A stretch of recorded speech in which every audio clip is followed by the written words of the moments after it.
Selamat pagi Ibu Bapak semuanya. Selamat pagi Bapak. Assalamualaikum warahmatullahi wabarakatuh. Bagaimana kabarnya hari ini? Baik. Oke, baik ya. Sebelum kita mulai pembelajaran hari ini, marilah kita berdoa. Semoga nanti kita diberi kelancaran ya Bapak Ibu ya. Berdoa dipersilahkan. Berdoa selesai. Oke, Ibu Bapak semuanya, hari ini kita akan membahas mengenai pengantar microcontroller. Bapak Lakian sudah makan? Sudah Pak. Pak Kadek? Sudah Pak, tapi lagi Oke, batuk nih. sudah sempat berlibur juga ya? Iya. Kemarin sudah ada waktu 1 hari, kita sudah ada pertemuan yang keberapa ini, pastinya sudah menikmati kota di Depok ini ya Pak Kadek ya. Oke, baik Ibu Bapak semuanya. Di sini kita mencoba mereview ya apa yang sudah kita pelajari kemarin ya, Bapak Ibu sudah mempelajari apa yang disebut dengan resistor ya di pembelajaran tentang elektronika. Bapak Ibu bisa bercerita ini apa dan fungsinya apa? Oke, silahkan Pak. Itu alat ukur Pak, namanya multimeter. Oke, betul ya, betul sekali. Tepuk tangan untuk Pak Hotman ya namanya ya. Iya, saya agak lupa ingat nih.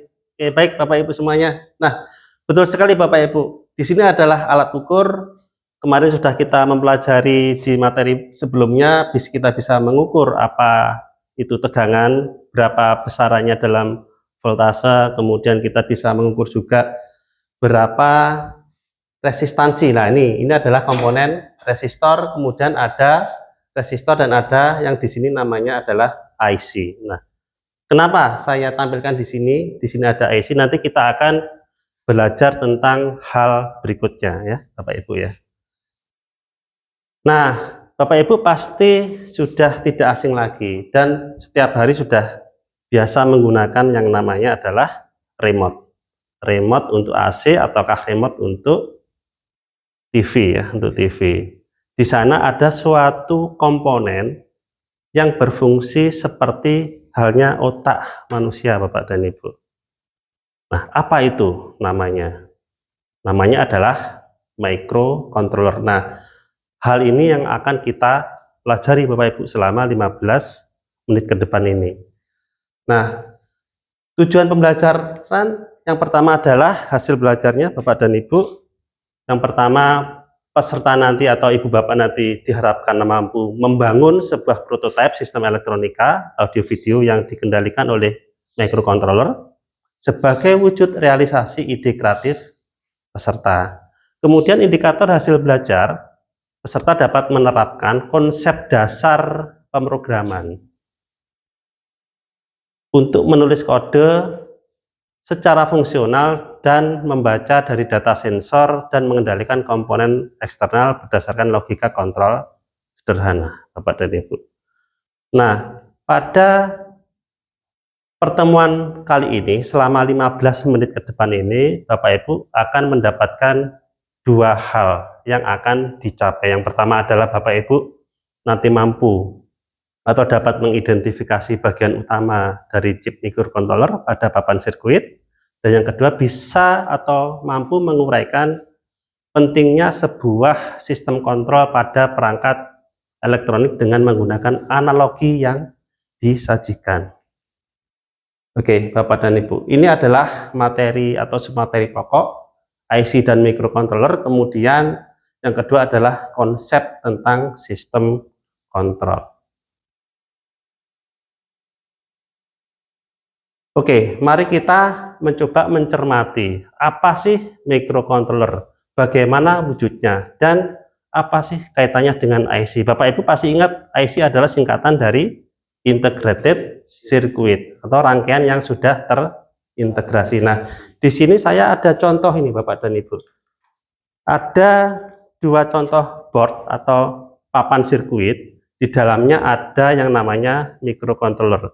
Silahkan Ibu Bapak mengamati, silahkan Pak, bisa dengan Pak Kadek, silahkan Pak Hotman.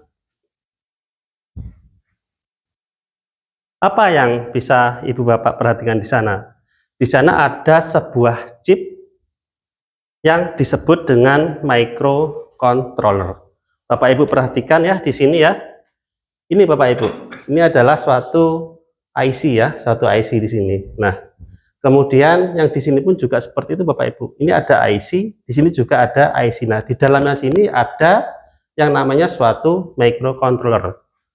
Berbeda dengan IC yang sudah kita pelajari sebelumnya. IC ini adalah IC yang bisa kita program. Nah, seperti itu Bapak Ibu. Berbeda dengan IC yang sebelumnya kita pelajari. Ini adalah tadi sudah Ibu Bapak perhatikan board Arduino Uno. Nanti target terakhir kita di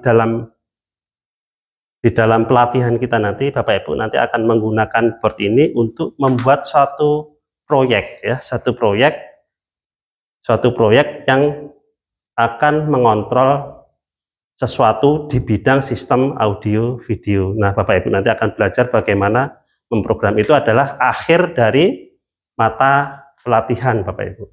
Kita lihat microcontroller ya Bapak dan Ibu ya. Ada terbagi menjadi kata dari mikro dan controller. Mikro adalah suatu hal yang kecil. Controller apa controller itu? Nanti habis ini kita coba pelajari. Intinya adalah bahwa perangkat ini adalah perangkat kecil yang mampu, kata kontrol ya, yang mampu mengendalikan Bapak dan Ibu. Oke, kita lanjutkan. Nah, di sini kita mencoba studi kasus ya, studi kasus. Bapak Ibu perhatikan ada seorang sopir atau pengemudi. Bapak Ibu ibaratnya adalah seorang sopir mempunyai target bahwa kendaraan akan melaju dalam kecepatan 80 km per jam di jalan tol dengan kondisi jalan naik atau jalan turun. Seperti itu ya Bapak Ibu. Nah, kemudian pertanyaannya, komponen apa saja yang terlibat dalam diri Ibu dan Bapak dan mobil agar tugas ini berhasil? Artinya Bapak Ibu harus bisa mempertahankan angka 80 km per jam tadi. Oke, Bapak Ibu ada yang mau disampaikan mengenai studi kasus ini? Apakah sudah jelas? Jelas Pak. Oke, jelas ya. Oke, silakan bisa berdiskusi dengan teman sebelahnya.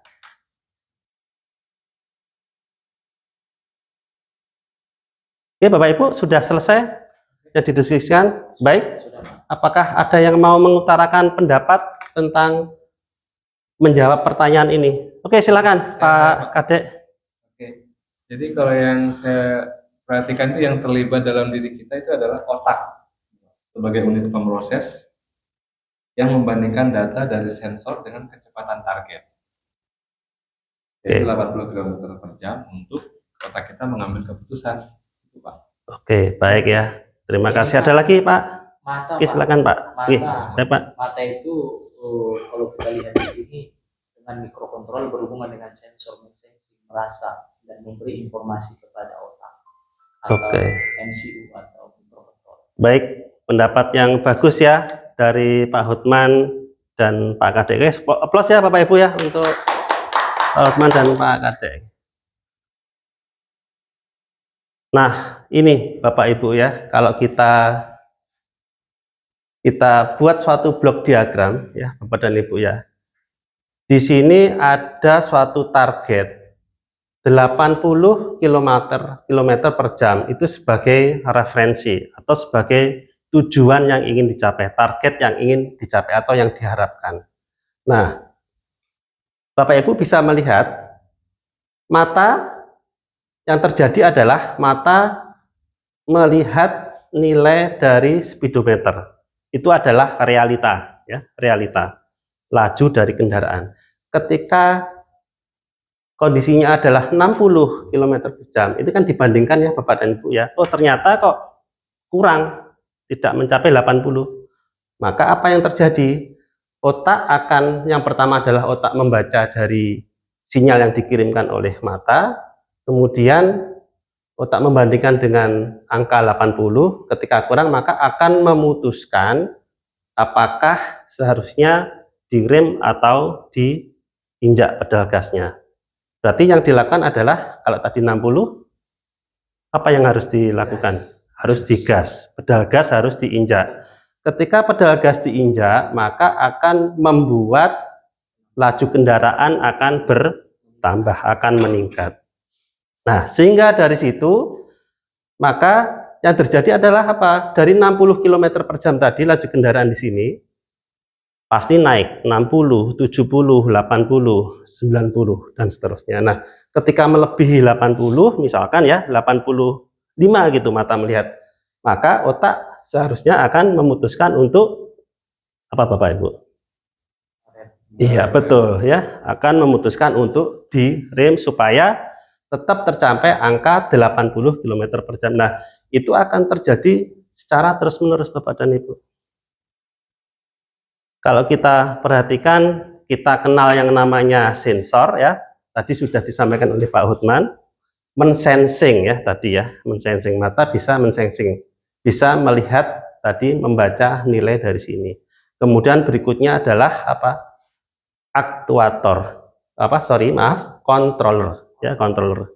Di sini dia sebagai otak akan membaca dari sensor, kemudian dia akan memutuskan dan memerintah kaki sebagai aktuator untuk menginjak rem atau menginjak pedal gas. Nah, Bapak dan Ibu, kita perhatikan ini adalah blok diagram sistem kontrol tertutup. Hampir sama ya dengan yang kita jelaskan tadi. Di sini ada proses perbandingan, kemudian di dalam kontrol ini adalah otak berpikir ketika nilainya lebih besar atau lebih kecil akan memutuskan untuk kakinya diinjak atau tidak diinjak. Di sini adalah suatu plan atau engine. Kemudian ini adalah outputnya. Outputnya apa? Variabel kecepatan dibaca oleh mata melalui speedometer masuk ke suatu sistem di dalam otak ya. Di dalam otak dia akan dibaca, diputuskan apa yang harus dilakukan oleh kaki. Nah, Bapak Ibu perhatikan di sini ada gambar ini ya Bapak Ibu ya. Chip sama dengan otak ya. Jadi seolah-olah bahwa microcontroller ini itu fungsinya adalah seperti hanya otak pada manusia. Oke, dari sini ada yang mau ditanyakan atau disampaikan? Saya Pak. Ya silakan Pak Hotman. Bagaimana jika matanya itu tidak ada atau dihilangkan? Oke, baik, pertanyaan yang bagus sekali ya. Ternyata di sini terjawab Pak Hotman ya. Nah, yang terjadi adalah apa? Tidak ada koreksi ya, tidak ada koreksi sehingga yang terjadi apa? Kita tidak tahu tadi angka 80 itu tercapai atau tidak tercapai. Bisa jadi kurang, bisa jadi lebih tadi Bapak Ibu. Sehingga di sini sistem kontrol tidak bekerja seperti yang seharusnya. Nah, Bapak Ibu sudah sampai di penghujung ya. Di penghujung kita buat kesimpulan. Bapak Ibu dipersilahkan untuk ke Padlet, mengisi Padletnya. Oke, baik, sudah ya Bapak Ibu ya. Kita perhatikan ternyata ada 3 yang masuk. Ini adalah, coba kita perhatikan. Oke ya, sepakat Bapak Ibu ya ini ya kesimpulannya. Ya, baiklah, ini yang bisa kita simpulkan. Kemudian kita evaluasi ya Bapak Ibu ya. Silahkan disiapkan kertasnya. Kita mencoba sesekali tanpa digital, secara manual. Silahkan Bapak Ibu. Oke, baik, terima kasih Bapak Ibu, bisa dikumpulkan hasilnya. Oke, baik.